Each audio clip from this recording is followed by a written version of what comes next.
اچھا یہ بتائیے کہ آپ کے دور حکومت میں ایک بڑا سٹیپ لیا گیا ہے، وہ ہے افغان مہاجرین یا بلکہ یہ یوں کہیے کہ انلیگل امیگرنٹس کی واپسی کا معاملہ.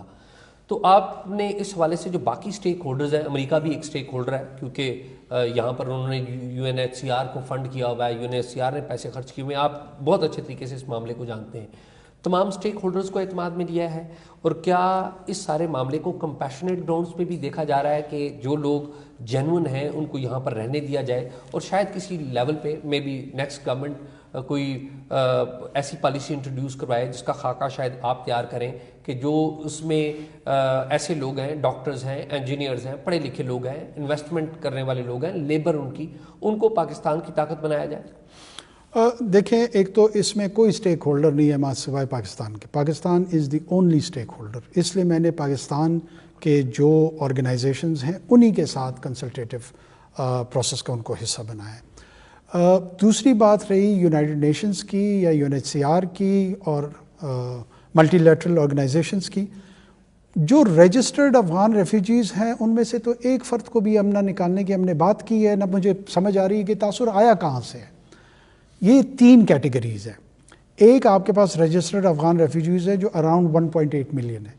ان میں سے ایک فرد کو بھی ہم ہاتھ نہیں لگا رہے، نہ کوئی ایسی بات ہوئی ہے، اور مجھے نہیں سمجھ آ رہی کہ یہ تاثر کیوں بھر رہا ہے. دوسرے وہ کیٹیگری ہے جن کو ہم انلیگل ایلینز کہتے ہیں، ان میں صرف افغان نہیں ہیں، باقی نیشنلٹیز کے لوگ بھی ہیں. وہ ان کے پاس نہ کوئی ڈاکومنٹیشن موجود ہے، نہ وہ کسی پاسپورٹ کے ذریعے یہاں آئے ہیں، نہ کسی ویزے کے ذریعے آئے ہیں، نہ کسی تذکرے کے ذریعے آئے ہیں.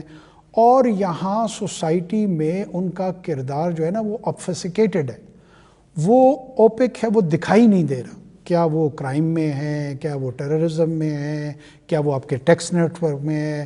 یہ جو اسکل ورکرز یا سیمی اسکلڈ ورکرز کا آپ تذکرہ کر رہے ہیں، ہمارے پاس کہاں ڈیٹا ہے؟ ہمیں کیا پتہ ہے کہ یہ لوگ یہ کام کر رہے ہیں؟ وہ چونکہ آپ کے سسٹم میں نہیں ہے، اس لیے بطور ریاست ہم یہ سمجھتے ہیں کہ ان کو واپس جانا چاہیے.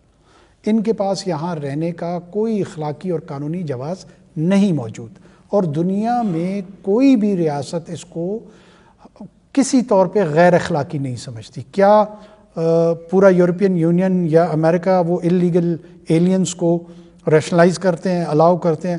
انہوں نے تو سمندروں میں کشتیاں ڈبو دی ہیں، لوگوں کو انٹر نہیں ہونے دے رہے ہیں. ہم ایسا کام کوئی نہیں کر رہے. یہ ضرور ہے کہ ہم سمجھتے ہیں کہ ان لوگوں کی جو واپسی کا انتظام ہو، اس میں ان کی عزت نفس مجروح نہیں ہونی چاہیے. ان کے خواتین ہیں، ان کے بچے ہیں.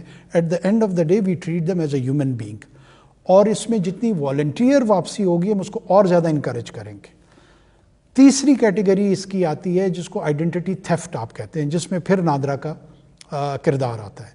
بہت سارے ایسے لوگ ہیں جنہوں نے ہماری فیملی ٹریز میں شامل ہو کر جو فورجڈ ڈاکومنٹس ہیں وہ بنائے ہوئے ہیں. وہ بھی سسٹم کا ایبیوز ہوا ہے.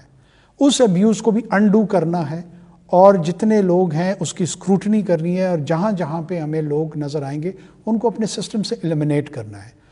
ایک تجویز اس میں یہ بھی ہے، ظاہر ہے ہمارے ہاں دونوں طرف پشتون آبادی ہے، تو بہت سارے لوگ یہ خیال کرتے ہیں کہ پشتون پاپولیشن اس پہ ٹارگٹ ہوگی. میں بذات خود ایک پشتون کی حیثیت سے انشور کروں کہ ایک بھی پشتون جو کہ پاکستانی اوریجن کا ہے، سوال ہی نہیں پیدا ہوتا کہ اس کے بیسک جو سٹیزنری رائٹس ہیں ان کو کمپرومائز کرنے کے لیے ہم اجازت دیں گے.